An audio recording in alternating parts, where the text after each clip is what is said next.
En No es asunto vuestro, he ido explicando desde hace más de 4 años mis aventuras montando Guide Dog, una plataforma de cine documental en streaming. La historia es la que es, ya lo sabéis todos, y si no lo sabéis, solo tenéis que escuchar los episodios anteriores a este. Y muchas veces pienso para mis adentros, Víctor, pones tantas musiquitas al podcast y explicas tantas historietas porque la historia de Guide Dog es la que es, un camino largo y lento donde las alegrías vienen en forma de goteo. En cambio, a veces te encuentras otras historias de emprendedores que son verdaderas perlas y con bastante más acción. Hoy, en No es asunto vuestro, os traigo una persona a la que admiro mogollón, a la que he seguido desde hace tiempo desde la sombra y al que pagaría todo el oro del mundo para que se marcara él mismo un No es asunto vuestro explicando su historia. Pero a falta de un No es asunto vuestro como este, os traigo una entrevista con él. Normalmente estas entrevistas las publico en la sección premium de noesasuntovuestro.com, pero esta la he querido poner en abierto porque me ha salido de las pelotas.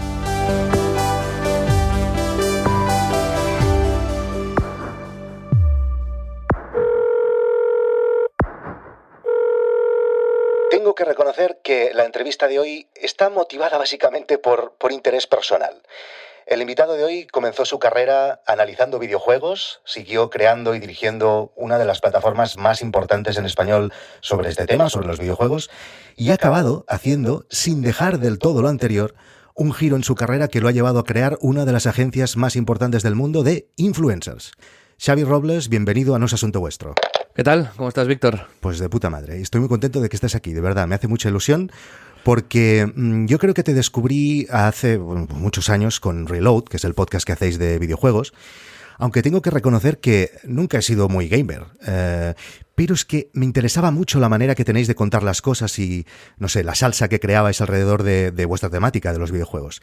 Tanto es así que, como digo, pues es que lograbais enganchar a alguien más bien poco interesado en lo que decíais, pero por cómo lo decíais, ¿no? Entonces, siempre he seguido al menos de refilón vuestro proyecto y el tuyo personal también, y no he encontrado muchas entrevistas que expliquen en profundidad lo que has hecho, y por eso digo que tengo un interés personal en saber más. O sea que muchas gracias por venir a No es asunto vuestro, Xavi. Pues un placer y si te tengo que ser sincero, también me hace ilusión que me hagas una entrevista así porque yo tampoco es que haya dado muchas y bueno, No. Pues sí que me apetece, la verdad, no te voy a engañar, así que vamos para adelante. Te voy a confesar una cosa, no yo concretamente, pero bajo mi supervisión, por decirlo así, ya te he hecho 2 entrevistas. ¿Ah, sí? Una en Cataluña Radio, sí, que vinimos y la he buscado y no la he encontrado, y otra hace menos años, porque la de Cataluña Radio hace como 7 años, y otra en el Diari Ara, que fue un vídeo que, y además yo vine como aquello de para husmear solo, porque no te la hice yo la entrevista, y estuve en vuestro estudio y tal. Bueno, pero bueno, nos estamos avanzando. Espera, me gusta siempre comenzar por el principio, entonces, por favor, contéstame si quieres. Ah, bueno, perdona, no te he dicho lo del veto y todo Las esto. reglas, Esto sí, te lo algo expliqué sé, pero sí. coméntalo, va, sí, que me quede claro. Va, muy rápido. Tú cobras 50 euros por venir, ¿vale? Pero, si hay alguna de las preguntas que hago, y no voy nunca con mala leche, que no la quieres responder por lo que sea, tienes un veto, pero te cuesta 50 euros que donaremos a la ONG o organización o lo que tú quieras, ¿vale? No vale tu madre, ¿eh? O sea, tiene que ser una organización o algo así. Ningún problema. Y además, al final de la entrevista sortearemos otros 50 euros entre nuestra audiencia, ¿vale? En formato de un vale de Amazon. Perfecto. Venga, ¿dónde naciste? Que esta me la sé por lo de Anaid y todo eso. Y fácil. ¿Cómo era tu familia? ¿Qué se dedicaba a tu familia? Pues yo nací en Tiana, que es un pueblo del Maresme, al lado de Barcelona, y nací en una familia de profesores. Mi madre es profesora, bueno, ya estando los dos jubilados, pero profesora de literatura castellana de instituto, y mi padre igual, también profesor de literatura castellana. En institutos de al lado, ¿no? De Badalona y tal. El Quijote a los 3, entonces, ¿no? Exacto, sí. Empecé a leer bien rapidito. Me acuerdo que los libros estos del barco de vapor, ya en primero de GB, ya los devoraba, esos naranjas. Y la... ¿Tú empezaste por los naranjas? Porque había los blancos y los azules antes, ¿eh? Sí, en esto, como me viene de familia, sí que es verdad que empecé a leer muy, muy temprano. Y entonces mis padres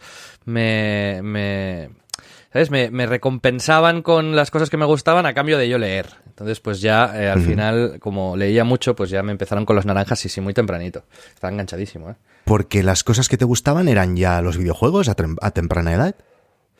No, todavía no, ¿qué va? De hecho, los videojuegos fue algo que vino a posteriori, porque mi madre era de esas personas que los veía y los miraba con cierta suspicacia y se negaba en rotundo a comprarme una consola. De hecho, mi primera consola fue una Game Boy a los 14, 15. Porque ¿de qué año eres? Soy del 85, ahora tengo 35. Ok. Y entonces, pues yo creo que me he dedicado a los videojuegos, o empecé a dedicarme a los videojuegos como rebeldía adolescente, ¿no? De decirle a mi madre, no querías que yo tocase eso, pues toma ahora 2 tazas. Y fue un poco así. Y ya cuando vio que eso me gustaba, pues no me frenó. Pero sí, entré de manera tardía ahí, y entonces yo los iba a jugar a casa de Pep, que es mi socio de Night y de Eurogamer, y pues yo me pasaba las tardes en casa de Pep jugando a la Saturn, a la Dreamcast y a la Mega Drive y a lo que él tenía, que él era más ceguero y yo más de Nintendo. O sea, tú la primera que tuviste es una Game Boy, pero la primera que tocaste, porque yo la primera que toqué fue una Atari, que también estaba en casa de mi mejor amigo. Yo de hecho lo primero que toqué fue un Commodore Amiga 500, sí, claro. que heredé de un primo de mi madre con así juegos piratillas y tal, y ahí es donde empecé yo a jugar a las aventuras gráficas de Tim Schafer de la época, que si Monkey Island, Indiana Jones y todo eso, y ahí empezó, pero lo veía muy distinto ordenadores y consolas. No sé por qué, pero el hecho no considero la experiencia con Amiga como algo mío personal, ¿sabes? Casi con la Super Nintendo, la Nintendo 64, ahí es donde empecé de verdad a jugar. Y entonces, lo de comunicar sobre videojuegos, ¿cuándo nace eso? Pues yo creo que fue siempre yo he estudiado comunicación audiovisual ahí en la Pompeu, y la ansia y las ganas de comunicar siempre han estado. Siempre he sido un chaval que me ha gustado tocar un poco todos los palos, excepto música. Estudié también ilustración ahí en la JOSO. Escribí ¿Por eso ahí estás conectado con Alex Martínez Vidal, que lo he visto en LinkedIn? De hecho, Alex fue mi primer compañero de piso en Barcelona. Esta semana he quedado con él también. Vivimos Hostia, juntos, pero esto yo no lo sabía. 2 o 3 años, sí. Pues yo también soy muy amigo. Con 14. ¿Ah, sí? ¿Sois muy amigos? Sí, bueno, somos bastante amigos, sí. Pues sí, Alex lo conocí con 14 años, que yo me iba a Barcelona todos los sábados y de 10 a 2 hacíamos un curso de dibujo, y estuve 5 o 6 con Alex. Hostia, qué bueno. Nos hicimos muy amigos. Me iba a Cerdañola, que él es de ahí, a su casa cada 2x3. ¿Y era de los de lavar los platos o los de escaparse en el piso de estudiantes, Alex? Creo que los dos éramos muy de escaparnos. O sea, vale. No, con 19 o 20 no estás muy por lavar platos. Pero sí, compartimos ahí un piso en diagonal con Llúria. Sí. Entre diagonal y Córcega. Qué bueno. Compartimos un piso 3 añitos, yo creo, bien. Mi primera experiencia viviendo solo fue con Alex y nos lo pasamos. Hostia, no tenía ni idea. Cuando le diga que te he entrevistado. Bueno, y entonces, ¿vuestro primer proyecto es Anaid ya directamente? De hecho, sí, yo empecé con un programa en Radio Tiana, con 15 o así, que se llamaba El Volán, que estaba bastante bien y no he vuelto a escuchar nunca en mi vida. No lo hagas. No, ya lo sé, pero era chulo. Entonces yo creo que ahí empezó el gusanillo de romper un poquito los moldes, ¿no? Y ahí con Pep decidimos hacer como proyecto de final de bachillerato, no me acuerdo cómo se llama, trabajo de recerca, creo, que hicimos a Night como proyecto, de una web básicamente, y como la cosa estaba guay, pues decidimos seguir. Y ahí fue donde empezó a Night, como un trabajo del instituto, la verdad. Y muy influenciados por Gamera, que era la web de referencia de ese momento. Vale, mira si sé de videojuegos, que no tengo ni puta idea de qué es Gamera, pero bueno. Y entonces, ¿cuándo se convierte o cuándo veis que eso tenía posibilidades de llegar a convertirse en un negocio? Pues yo creo que no lo vimos hasta que pasaron un par de añitos. Al principio nuestra idea era pasárnoslo bien y a ver si rapiñábamos algún que otro juego, la verdad. Porque sí que es cierto, en esa época era la época de los blogs, ¿no? Que estaba el blog de Manu, estaba Don Depre, que tenía también su blog, estaba Gamera, que para nosotros era un referente, pero nos hacía...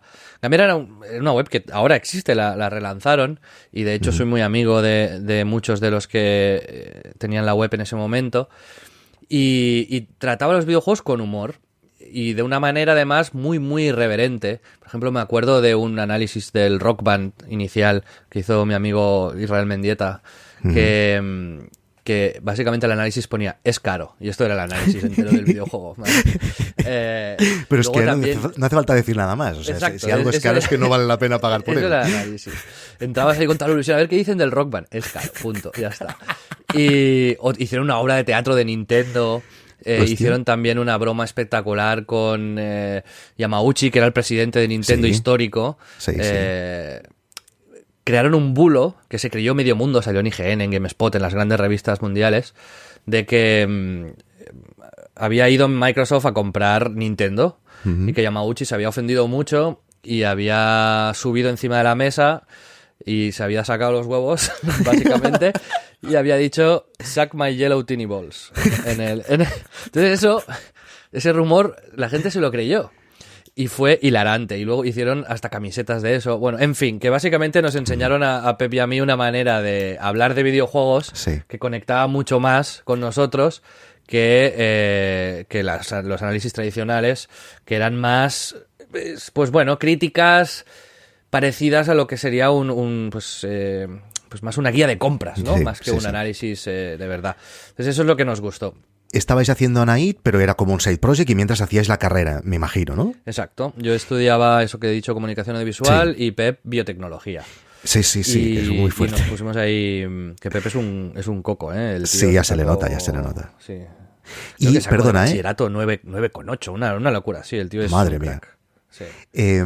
Y entonces llega un momento que decís, bueno, venga, ya está, esto tira, vamos a dedicarnos solo a esto, ¿sí? ¿Es así? ¿Cómo fue? Bueno, no, de hecho fue una época en la que yo empecé a vivir ya con Alex en el piso que te decía y necesitaba pasta. Entonces empecé a currar en un mogollón de sitios. Fue muy loco porque estaba en Game Life PC, que era una revista de papel, que ahí empecé a currar con 16 años como freelance, que luego se llamó PC Life. Y luego, no sé si cambió de nombre o no, pero bueno, empresas del mismo grupo, luego PC Juegos y Jugadores, y bueno, revistas básicamente de juegos de PC, con un equipo espectacular, dirigido por Jordi Navarrete, que ha sido siempre un referente para mí, un tío... Ahí me enseñaron que en el periodismo de videojuegos también tiene que haber integridad y una serie de pilares fundamentales que no comprometan el criterio del periodista, que hay presiones por parte de las compañías y cómo resistirse a ellas, también el cómo negociar con esas compañías para que no te dejen totalmente de lado, pero tú no comprometas tu tal. Bueno, me enseñó un poco el oficio. Entonces estaba yo ahí de redactor, que había meses que, pues si me daban 8 juegos, pues yo me sacaba un muy buen sueldo ahí, porque eran muchas páginas y por página me pagaban en esa época 50 o 60 euros, o sea que bueno, que si hacías 20 páginas, pues era un dinero. Luego estaba en ICAT FM con Jay Bonnet, en el Cabaret Electric, y Albert García. Sí. Estuve también de becario ahí en la universidad, en el departamento de audiovisuales, ayudando a un profe que se llama Pere Freixa. Después también estuve ayudando a mis padres, porque mis padres pasaron de ser profesores de literatura a tener una editorial, cada uno. Se separaron, bueno, estaban separados desde hace mucho tiempo y ahora son editores, ¿vale? Entonces, perdón. Esto, sí. Perdón, si puedo preguntar. O sea, claro. ¿se separaron y luego montaron un negocio juntos? No. Ellos se separaron cuando yo era muy pequeño, cuando yo no tenía ni un año. Pero se llevan muy bien y bien, nada traumático en mi vida. Entonces, no, por casualidades de la vida, mi madre montó con su pareja una editorial que se llama Meteora y mi padre montó con su pareja, al cabo de unos años, otra editorial que se llama dos editoriales distintas. Vale. Sí. ¿Y ese emprendimiento de tus padres, aunque pasara luego, ha influenciado en tu emprendimiento posterior? No creo, no. Porque creo que la forma que ellos tienen de aproximarse al negocio es mucho más romántica y, no sé, más vocacional. Y al principio a mí no me nacía tanto de ahí. Yo creo que a mí me movía más el emprender por el emprender y a ellos otro objetivo un poquito más cultural, y entonces, yo creo. Explícanos un poquito la evolución de Anait, porque quiero llegar a Eurogamer. Pues con Anait al final básicamente lo que hicimos fue construir una plataforma un poco sólida y con garantías y nos dimos cuenta, Pepe y yo, de que necesitábamos, ya habíamos encontrado una voz y un tono y una manera de escribir con la que nos sentíamos cómodos, que era con humor, pero intentando...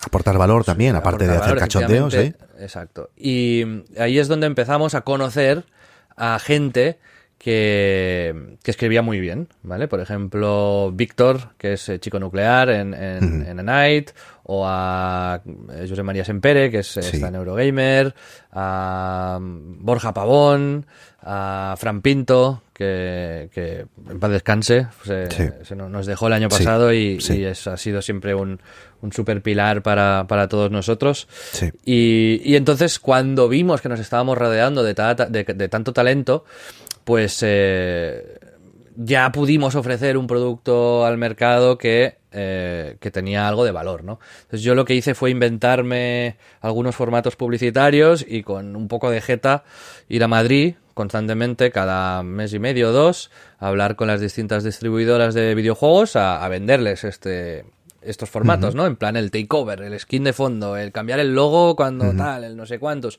Y ahí empezaron a caer las primeras campañas pues pagadas, que a nosotros nos parecía un poco ciencia ficción, ¿no? Porque a lo mejor, pues bueno, no te pagaban mal, ¿eh? En esa época no estaban, a lo mejor una semana eran 2.000 o 3.000 eurillos, que dices, bueno, pues no está mal. Y sobre todo también gracias a gente dentro de la industria del videojuego que confió en nosotros, que veía que estábamos haciendo algo un poco distinto, que le poníamos muchas ganas y que nos quisieron apoyar. Y pues me acuerdo de Bolo Muñoz Calero, que estaba en ese momento en Rockstar, Take-Two, que nos ayudó un mogollón. La gente de Sega en ese momento también, una vez le gustaba mucho lo que hacíamos y nos llevó un fin de semana a Pepe y a mí para conocernos y nos enseñaron el nuevo juego de Sonic que estaban haciendo y nosotros salimos de ahí, vamos, exultantes. Claro. Y ahí pues empezamos a hacer un poco ya de networking y así empezó un poquito lo que es el negocio. ¿Y Anait hasta dónde llega de volumen de negocio, en el sentido de cuántos llegasteis a ser o, no sé, algún dato que nos puedas dar? Pues éramos 3, 4 full time y luego pues 4 o 5 freelance. ¿Y esto estamos hablando de hace 10 años, Xavi, más o menos? Sí, por ahí. Y entonces, ¿qué es Eurogamer? Más, ¿Qué pasó con Eurogamer? Que esto no lo sé. O sea, ¿que os compraron o qué pasó aquí? Eurogamer fue un momento un poco raro porque nos llegó un tío inglés que nos dijo, oye, mira, yo tengo la marca Eurogamer, que era una marca muy reconocida en el mundo anglosajón. Y bueno, nos llegó Rupert Lohmann, que es el fundador de Eurogamer, y nos dijo, y he hablado con gente de la industria y he visto que vosotros tenéis un proyecto independiente, que sois buenos y me gustaría conoceros para que podáis llevar la licencia en España. Bueno, nos fuimos a Brighton, estuvimos un fin de semana con él, nos fuimos José Sempere y yo, y volvimos pues eso, con la licencia. Que nos daba permiso, nos daba la plataforma de Eurogamer, la parte técnica, el CMS, todo, y nosotros no teníamos que pagar nada, tampoco nos daban nada, más que la parte técnica y la infraestructura, y a cambio les teníamos que pagar una parte de los futuros ingresos que hiciésemos como parte. O sea, es como una especie de franquicia, ¿no? Correcto, sí. Ok. Entonces, pues ahí es donde decidimos partir el equipo de Anait en dos, y unos empezar el proyecto de Eurogamer, y otros seguir en el proyecto de Anait. ¿Y estuvisteis contentos con ese cambio? ¿A partir de ahí todo fue mejor? ¿O? Bueno, yo creo que Anait, eso fue una oportunidad para especializarse un poquito más en lo que hacía bien, ¿no? En artículos más en profundidad, en humor y en ese toque más académico. Y Eurogamer intentó posicionarse como una web más de información y de reviews un poco más tradicionales. Fue bien, pero bueno, se rompió un poco la magia esta de la independencia. Sí, de la independencia y sí que es verdad que ahí ya la cosa era un negocio porque entrábamos dentro de una empresa multinacional que tenía webs en Portugal, en Alemania, en Francia, en Inglaterra, en Italia, y ahí ya yo actuaba ya de director. Y pues cada 2 meses me iba a Brighton, tenía que pasar cuentas, teníamos que pelear bien el tal, hacer pitches de publicidad coordinados. Ahí ya empezamos un poco a actuar como, ya no como chavales que se lo pasan bien, sino como mini empresario, digamos. Uh-huh. ¿Este trabajo aún lo haces? ¿Aún eres director de Eurogamer? Sí, pero está prácticamente delegado desde hace unos años en Josep María Sempere. Y ahora entonces ya te contaré cuando lleguemos a Viz, que ahí es donde... Vale, sí, vale. Sí. Entonces, me interesa mucho la parte de YouTube, porque desde fuera parece que para vosotros ha sido muy importante YouTube, ¿no? Hace unos 7 años, según he ido al último vídeo, o sea, al primer vídeo que publicasteis, y parece que hace 7 años que lanzasteis YouTube. Sí, esto te cuento la historia de cómo fue la cosa. Son dos puntos que influyeron mucho en eso. Uno fue un viaje, me acuerdo, a ver Battlefield 3 a Suecia, y ahí conocí a Willy Rex, que él iba como un chavalito que tenía 18, 19, no me acuerdo, que iba con una GoPro y se grababa y pues luego subía sus vídeos, ¿no? Y yo me acuerdo que la sensación que había en general dentro de la prensa especializada era de rechazo, ¿vale? Es decir, nosotros somos gente con carreras, llevamos aquí muchos años, analizamos los juegos, nos los pasamos, tenemos rigor, tenemos criterio. Y ahora viene este crío. Y viene este tipo aquí a hacer esta porquería. Y en cambio yo ahí lo que me pasó fue, que esa reflexión también sirvió luego para hacer Viz, pero fue, ostras, yo escribo un artículo, lo leen 10.000 personas, pero me tiro, pues yo qué sé, 70 horas jugando el juego, entrevistando al creador, pues aquí una locura. Y ese tipo viene aquí y tal, ¿no? Y tiene 250.000 views por ese vídeo, ¿no? Entonces, ahí mi reflexión era, o yo estoy haciendo algo muy mal, o él está haciendo algo muy bien. Pero algo, o las dos cosas a la vez, ¿no? Pero algo pasa aquí. Entonces, de manera muy desinteresada, empecé a hablar con Willy en ese viaje y nos hicimos amigos, ¿no? Y le pregunté muchas cosas y él a mí también, porque en ese momento la parte de YouTube estaba muy verde y él pues no tenía ni idea de cómo funcionaba el negocio. Y yo pues le di 4 consejos, le di contactos, le ayudé y ahí empezamos a tener un poco de contacto muy desinteresado, no nos pedíamos nada, simplemente nos ayudábamos para ayudar y compartíamos impresiones. Entonces yo, pues bueno, ahí ya se plantó una semilla y luego me acuerdo un momento clave que vino un amigo mío que se llama José María Arias, que ha sido fundamental también en mi carrera, que ahora trabaja en Red Bull, pero antes estaba en Electronic Arts, también había escrito para Eurogamer, pero cuando estaba en EA, él me dijo, me acuerdo que vino a mi casa como 15 días, porque, bueno, pues a pasar 15 días en verano, ¿no? Y me dijo, tío, hemos hecho una presentación de Need for Speed y estaba Juan Mata y otro futbolista, y vinieron Rubius y Mangel. Y todas las teles estaban con los futbolistas, pero todos los chavales estaban con Rubius y Mangel. Dice, ahí yo he visto que algo pasa, ¿no? Y estuvimos una noche, me acuerdo, hablando, pero 3 horas de YouTube. Y me motivé tanto que al día siguiente me creé el canal y ya empecé a subir vídeos. El canal de Eurogamer. De Eurogamer, efectivamente, vale. ¿No? Y ahí la filosofía, yo creo que la clave de Eurogamer... y interrúmpeme si me quieres preguntar cosas, pero que ya me palo. No, pues eso lo hemos contado alguna vez. La empresa que gestiona Eurogamer se llama Previous Party, ¿vale? Esto es una broma interna que tenemos, pero nosotros siempre hacíamos la previa. Entonces, de fiesta o de ir al Razmataz y esas cosas, pues quedábamos en mi casa normalmente y poníamos la consola y nos bebíamos un cubatilla y jugábamos y hablábamos de juegos, ¿vale? Y esos momentos son esos momentos que se te quedan grabados, ¿no? Toda la vida de máxima ilusión y pasión y entusiasmo.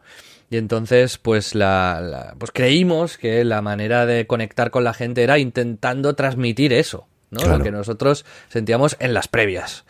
Y ese fue un poco el objetivo del canal de YouTube.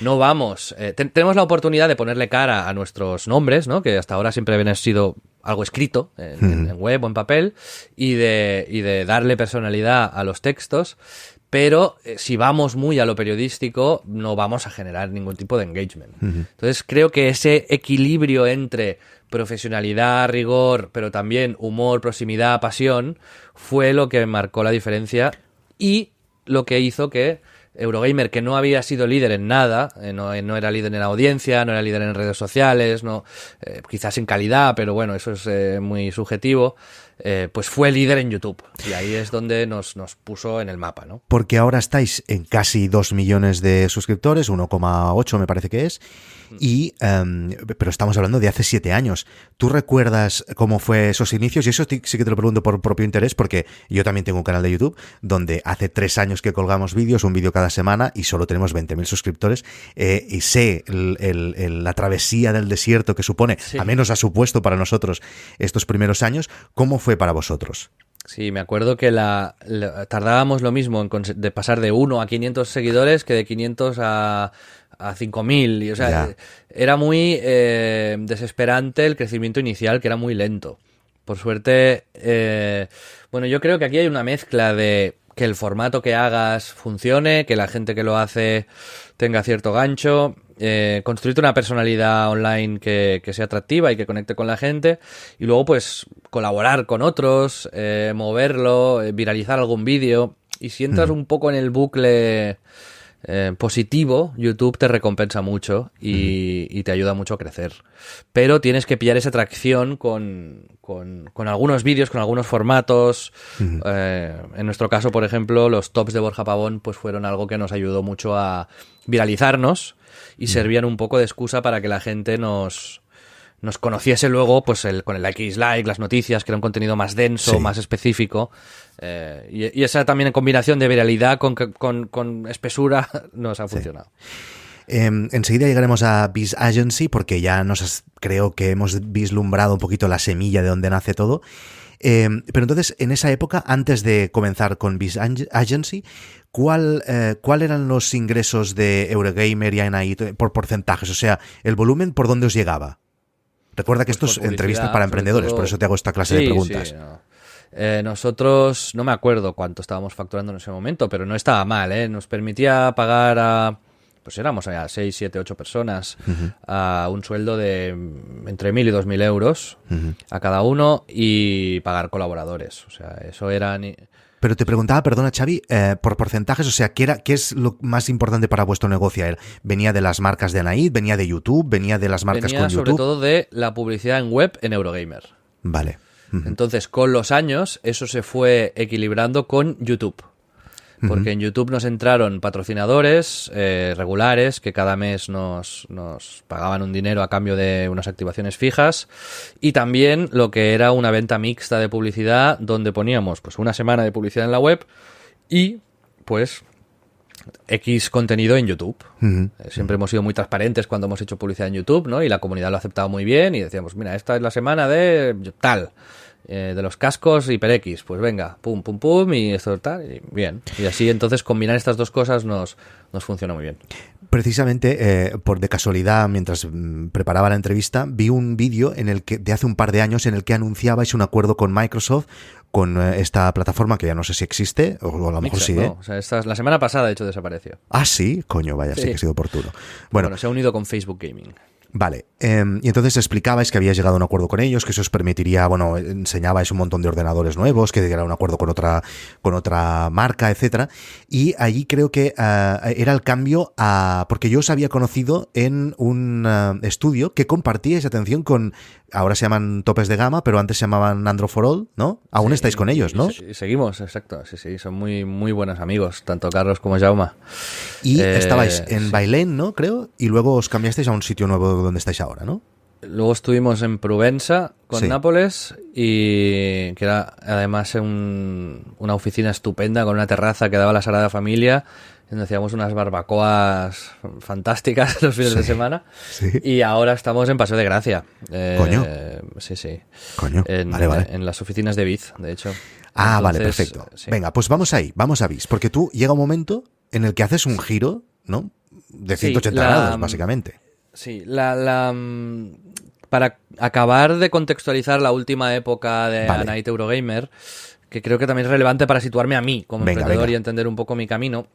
Yo en Anite llegó un momento en el que vi que mis compañeros a la hora de escribir eran más talentosos que yo.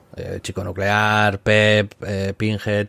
Entonces yo, que ego tengo, escribir me gustaba porque al final pues estás poniendo el trabajo delante de la gente y la gente pues te dice cosas bonitas y cuando algo sale bien pues eso es una gran recompensa. La gente que nos consideramos comunicadores, pues la máxima recompensa es que tu trabajo guste al mayor número de gente posible, ¿no? Sí. Entonces, la pasta a veces también nos gusta. ¿Perdona? La pasta, digo que a veces también nos gusta. Sí. Sí, la pasta está bien, pero te prometo que mi época más feliz fue cuando nuestro contenido iba como un tiro y a la gente le encantaba lo que hacíamos y nosotros vivíamos con 800 euros al mes, ¿eh? Pero íbamos al E3 ahí, yo me acuerdo que hicimos un E3 en Couchsurfing, que esto era que te cedían un sofá, literal. Esas son las épocas que yo recuerdo con más pasión y entusiasmo y nos lo pasábamos muy, muy bien. Y el dinero es importante, pero es importante para dar estabilidad. A partir de ahí, nunca ha sido un motor, creo que nos haya movido demasiado. Y es importante sobre todo si no lo tienes, cuando es más importante. Exacto. Pero nosotros siempre hemos entendido el dinero, yo específicamente, como manera de poder perpetuar el seguir haciendo eso que nos encanta, claro. ¿vale? No como un objetivo final, sino es el poder pagar los sueldos, poder pagar la oficina, poder seguir haciendo este contenido, porque haciendo eso somos felices, ¿vale? Claro. Entonces, ese es un poco el objetivo que siempre habíamos tenido. Con Biz es distinto, pero yo me acuerdo eso. Ahí en Anite me retiré de escribir porque dije, bueno, mis mayores skills están en conseguir pasta y en coordinar al equipo, porque tanto Pep como Víctor como Fran son gente con un talento extraordinario, pero como gestores pues no es su fuerte, y ahí pues les ayudé. Y cuando me fui de Anite para empezar a ayudar en Eurogamer, Víctor cogió un poco ese rol. Y luego en Eurogamer lo mismo, ¿no? Sí que con YouTube empecé a hacer contenido, pero llegó un punto en el que la cosa iba bien. Mi rol siempre había sido, pues eso, más de organizador, coordinador, un rol un poco más gris.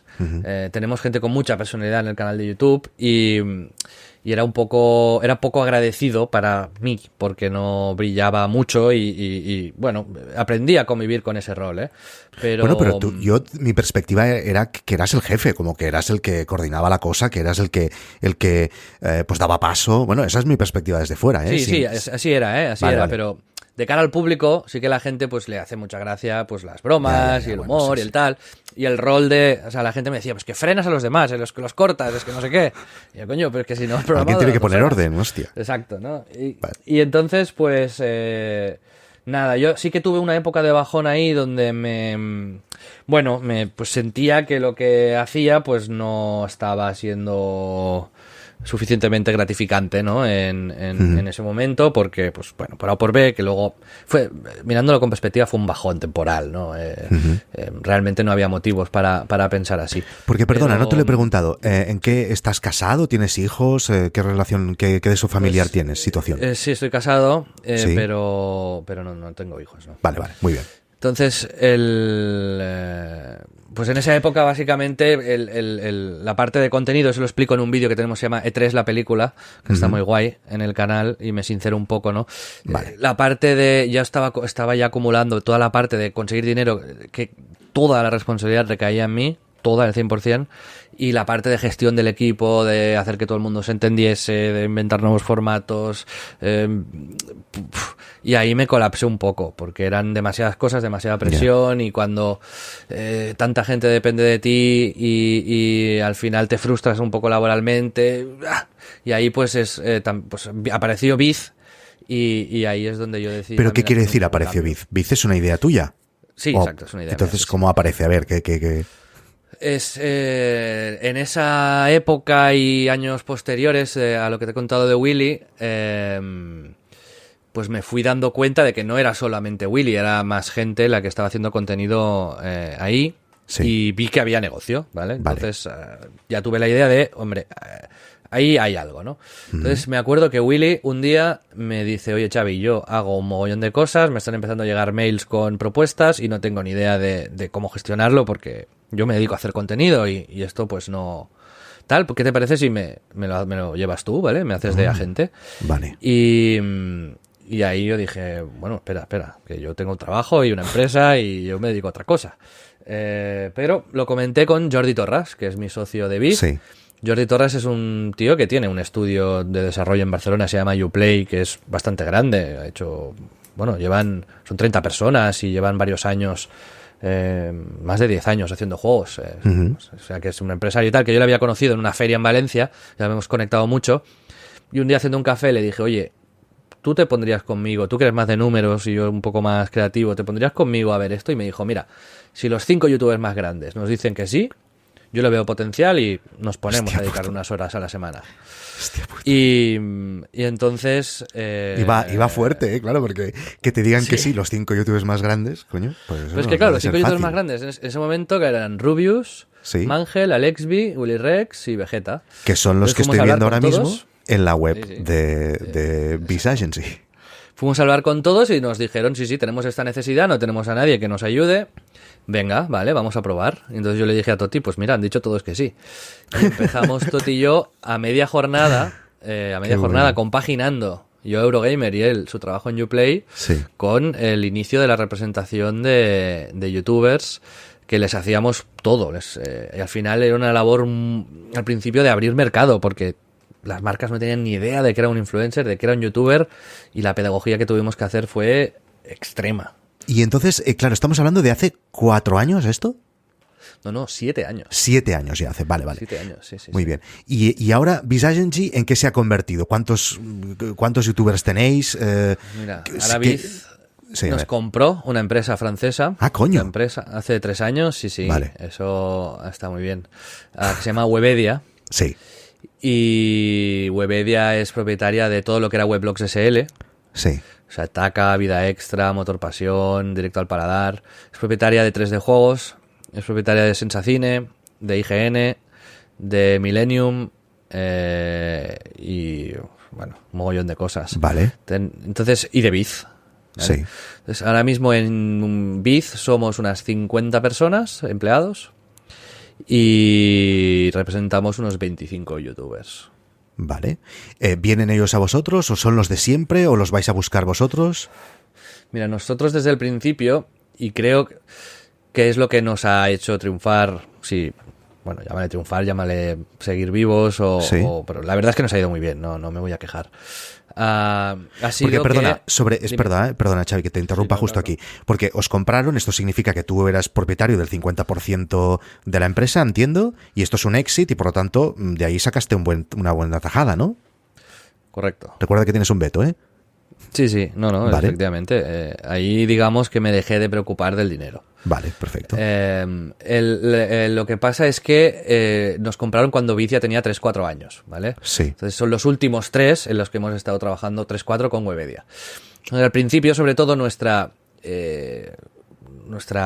virtud es que cuidábamos mucho a los creadores que teníamos. Toti y yo les dábamos una atención mega personalizada. Uh-huh. En oposición a lo que pasaba en el mundo. En ese momento eran las MCNs de YouTube, tipo Machinima y cosas así, las que llevaban la voz cantante, y pues ellos tenían, para que te hagas una idea, un talent manager, que es un gestor, un agente, ¿no? Uh-huh. Un gestor, llevaba a lo mejor a 100 creadores, ¿vale? Yeah. Nosotros era una persona llevaba a 2 o 3. Uh-huh. Era una atención muy personalizada y tratábamos a cada youtuber como un medio. Y pues con un business plan para cada uno, con unas proyecciones específicas para cada uno, y nos centrábamos, eso hacía que solo nos podíamos centrar en los más top, ¿vale? Claro. Porque íbamos no a la long tail, sino a sí. Parte, canales de 20.000 suscriptores como el nuestro no nos interesa, ¿eh? Nosotros en Biz no estamos especializados en vale. Pero podríamos hablarlo, ¿eh? Sí, tranquilo. Entonces, sí que es cierto que a veces hemos llevado canales que, a pesar de no tener muy buenos números, hacían un muy buen contenido, ¿vale? Y los ayudamos a conseguir muy buenos números, pues invirtiendo en ellos. Muy bien. Ha sido ya más en la última etapa de Biz. Al principio era eso, era representar solamente youtubers premium, youtubers top, de una manera muy personalizada, y ir yendo al mercado a pelearnos por ellos a machete, vaya. Uh-huh. Y ¿te refieres, estás hablando de eso como en el pasado? ¿Ahora no actuáis de la misma manera? Sí, actuamos, pero ya a una escala muy grande. Claro. Nosotros al principio solamente nos dedicamos, Toti y yo, a eso, luego fichamos a Pepe Arcas, que en ese momento trabajaba en Nintendo de Product Manager, para que nos ayudase en la parte comercial, luego Irene Cívico, que es nuestra jefa de Talent Managers, y bueno, fuimos incorporando a gente. Sí que partimos la empresa en dos. Por un lado había Talent Managers, que eran los que se encargaban de tratar el día a día con los creadores, ver qué querían, qué inquietudes ayudarlos en lo que hacían, en las campañas, en los viajes, y la parte comercial, que era más de ir al mercado a negociar, a vender y a proponer, ¿no? Entonces Biz ha ido creciendo mucho, mucho, mucho, y ahora ya tenemos una productora interna que se llama Noob, que funciona en todos los sentidos, con un montón de gente ahí dentro. Tenemos una parte de merchandising y licensing, tenemos una parte de venta de derechos audiovisuales. Para ir a un caso concreto, Xavi, por ejemplo, hace unos 4 o 5 meses vi un vídeo que me explotó la cabeza, del Rubius con Will Smith, ¿vale? ¿Eso, por ejemplo, lo gestionasteis vosotros? Claro. Sí, era un vídeo en el cual el Rubius, para la gente que no lo sepa, no lo vio enseñar, que supongo que lo vio todo Dios, pero bueno, le enseñaba un coche nuevo a un amigo suyo, y de repente aparecía Will Smith, que yo al principio pensé que era un croma, pero es que lo pensé absolutamente. Digo, es un croma, pero Martin Lawrence también estaba por ahí. Sí. Espectacular, espectacular. Eso, por ejemplo, lo gestionáis vosotros. Todo, sí. Nosotros tenemos como premisa básica que representamos en exclusiva a nuestros creadores, ¿vale? Siempre, o sea, solo pueden trabajar con nosotros porque invertimos mucho en ellos, la verdad. En personal, para que te hagas una idea, tenemos el doble de empleados que creadores representamos. O sea que imagínate el gasto por creador, ¿vale? Sí, sí. Y además gasto premium, tenemos platós, tenemos cámaras, tenemos técnicos 24 horas para ayudarles a hacer contenido. Y sí, efectivamente esto era un esfuerzo de la parte comercial con Sony Pictures para promocionar la película de Bad Boys. Era un esfuerzo de nuestra productora, que se encargó de grabar todo el contenido. De los talent managers, que ayudaron a coordinar con Rubius y Will Smith, la productora suya, todo el rodaje. O sea, hay muchos agentes implicados en eso. Y una acción así, por ejemplo, no sé si esto lo puedes decir o no, pero ¿cuánto cuesta? ¿Cuánto dinero había volando alrededor de ese vídeo que vimos de 6 minutos? Eso no se puede. No se puede decir. Vale. No, es por temas legales. Ya lo entiendo. Pero estamos hablando que debe haber películas españolas con menos presupuesto. No te creas. ¿No? Hay acciones muy gordas que sí que son. Que sí, seguro. Hay acciones muy gordas que sí que son más de 6 cifras, pero también a cambio de promoción muy gorda, con una audiencia. O sea, sigue siendo más barato YouTube que la tele. Ya. A pesar de que la audiencia quizás es 100 veces mayor. Vale. Xavi, estamos ya casi acabando, ¿vale? No te molesto más, que debes de tener mucho trabajo porque sigues estoy con muy a gusto, como si sigues media hora más, me da igual. No, es que me estoy meando, te lo prometo. Entonces lo puedo hacer una pausa y editas. No. Oye, una cosa, vosotros, todos vuestros clientes son youtubers o también son instagramers y están en otras plataformas. Sí, ya entiendo que tienen de todo. Claro. Sí. Porque te lo pregunto porque ¿cómo ves tú el futuro de la plataforma de YouTube? Y si ya estáis ya que entiendo que les hacéis un poco de consejeros a nivel de negocio, si ya les intentáis encaminar a que... Por ejemplo, te pongo un ejemplo nuestro, ¿vale? Nosotros somos un canal de YouTube que se llama Nordic Wire, que tenemos, como te he dicho antes, muy pocos suscriptores, pero nosotros siempre hemos abierto y hemos estado investigando en modelos paralelos de negocio. Y, por ejemplo, tenemos un podcast que la gente paga por escuchar. Y es brutal porque el nivel de conversión es el normal que te encontrarías en una web, ¿no? De un poquito más alto de un 1%. Eso nos supone unos ingresos altísimos comparados con lo que nosotros recibimos por YouTube por publicidad, ¿no? Entonces, vosotros les estáis también aconsejando en abrirse nuevas cosas, en pensar un poco out of the box y que no relajarse y recibir solo la pasta de las marcas y de lo que pueda venir de YouTube. Sí, sin duda. De hecho, ahora estamos muy centrados en el live streaming, que está dando bastante dinero y negocio y es el futuro un poco de muchos de ellos. Estamos también trabajando en afiliación, estamos trabajando en e-commerce y en licensing, en un mogollón de cosas.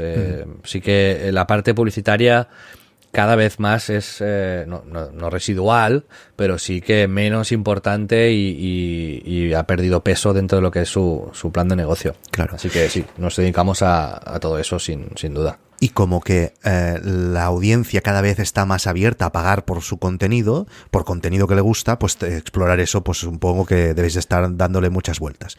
Sí, nosotros de hecho ya sabes que con A Night al final decidimos hacer un Patreon y llevamos ya 4 o 5 años que cobramos, pues eso, 5 o 6 mil eurillos de ahí cada mes, y eso pues permite que no inviertas en apartado comercial y todo puedas pasarlo a la parte de contenido, que es un win-win para el espectador y para el equipo.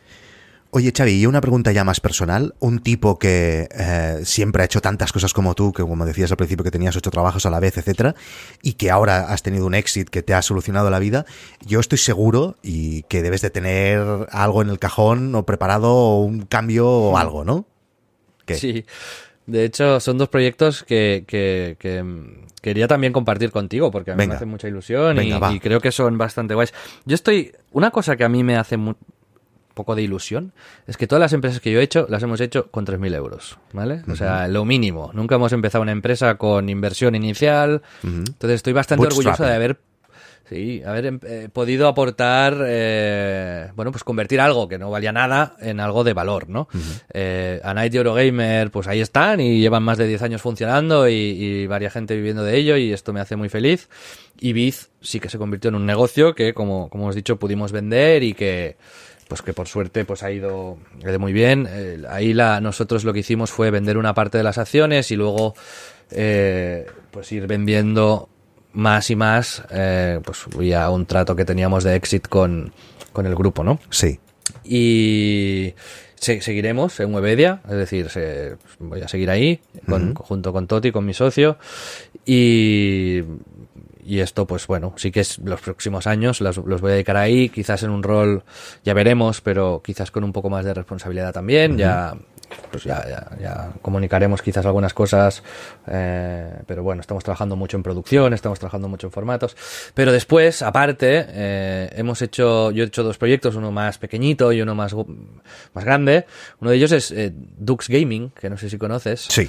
Últimamente he estado dando la turra es que ayer dijisteis una cosa que se me cayeron los cojones al suelo. Sí, fue muy loco. Esto fue una cosa que hice yo por hobby. Porque yo me gusta jugar al FIFA, ¿vale? Sí. Y juego al FIFA desde hace años. Entonces conocí a Gravesen, que es el campeón de España del FIFA, y nos hicimos amigos y empezamos a hablar y lo mismo, pues yo le ayudé con 4 cosas, él me enseñaba a mí a jugar un poquito mejor, y entonces hicimos un grupo de amigos donde estábamos Jaime, estaba pues, gente de la LVP, yo, tal.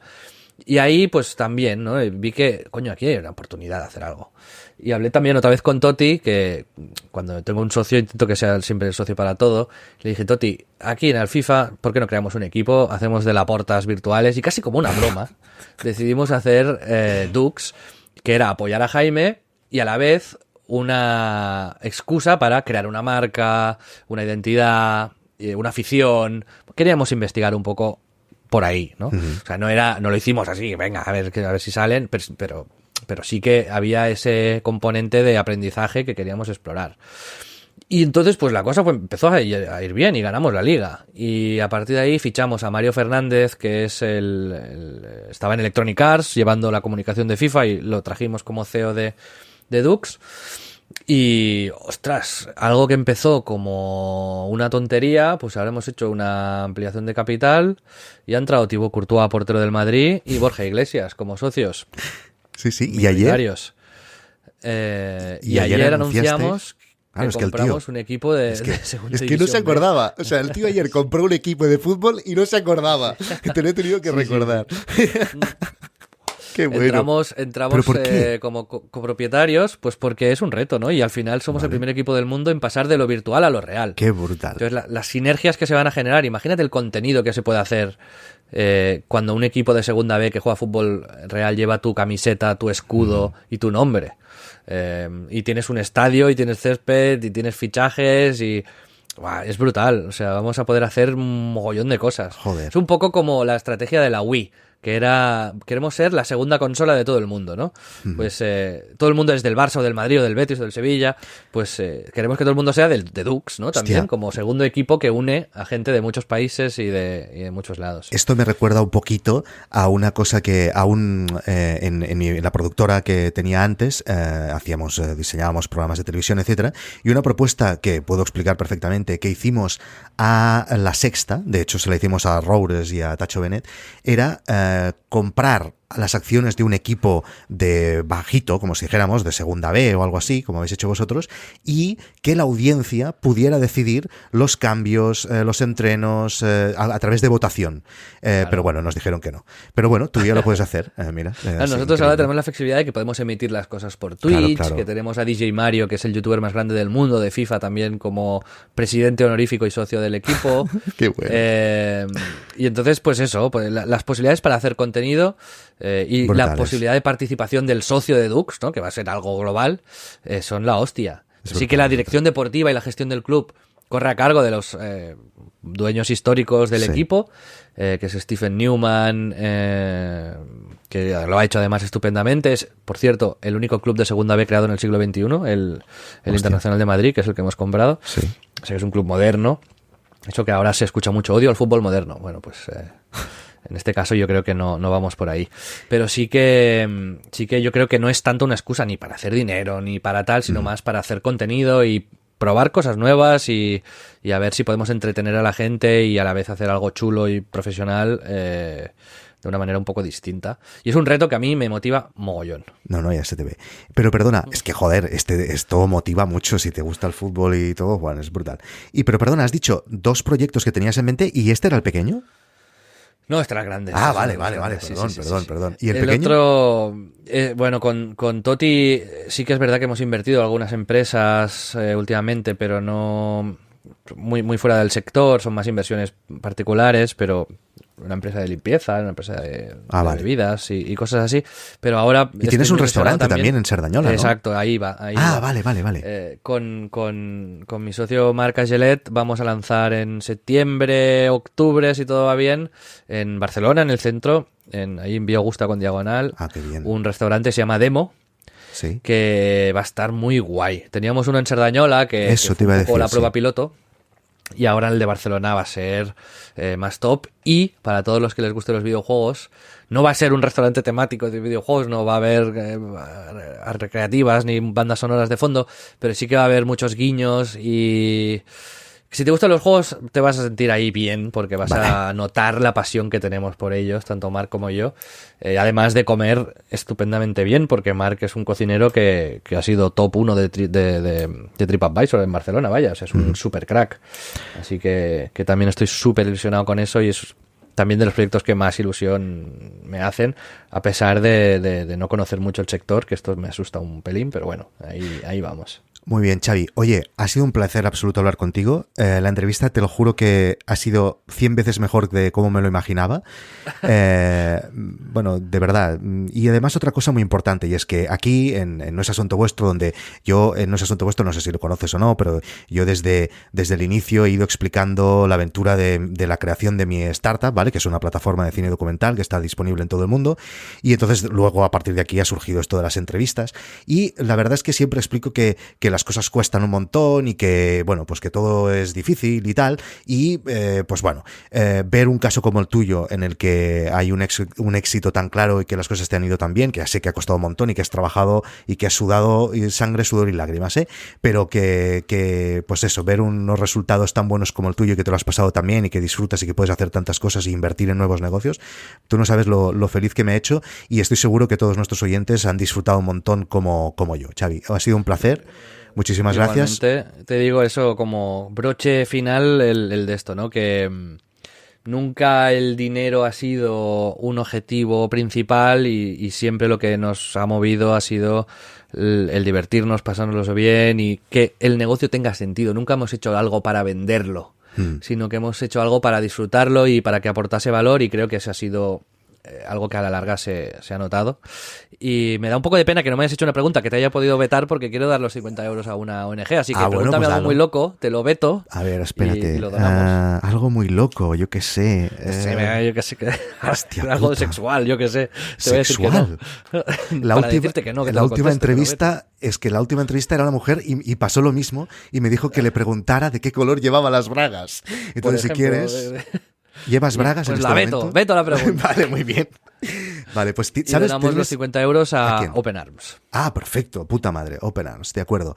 Y luego ahora me tienes que decir un número para acabar entre el 1 y el 136, que son los actuales suscriptores. Lancé hace un mes, ¿vale? Este proyecto, y son los actuales suscriptores que están pagando por escucharnos. Entonces, me tienes que decir un número del 1 al 136. Pues te voy a decir el 64. Vale, espérate un momento, por favor. Estos son 40, estos son 60. Los tengo ordenados evidentemente. Y ahora voy a contar 4. 1, 2, 3, 4. Arturo G, ¿vale? Ya no puedo decir más del correo, pero es Arturo G. Te acaban de tocar 50 euros gracias a Xavi Robles.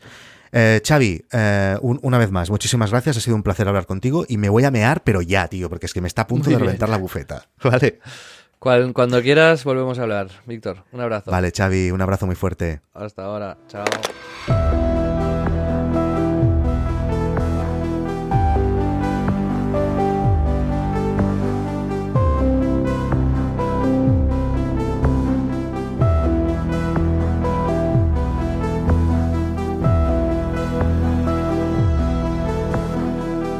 No es Asunto Vuestro es un podcast en abierto, pero con una parte premium que mola mogollón.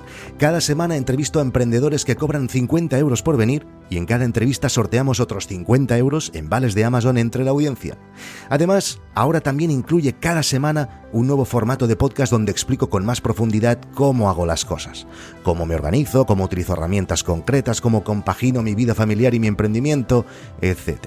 Y también recibe cada martes a las 7 una newsletter con todo aquello que no me cabe en los podcasts y secretos sobre mi emprendimiento que solo puedo explicar en un email que llega directamente a tu bandeja de entrada. Únete a esta comunidad espectacular de emprendedores que no para de crecer y que comparten toda su sabiduría en un fantástico grupo de Slack. Suscríbete en noesasuntovuestro.com.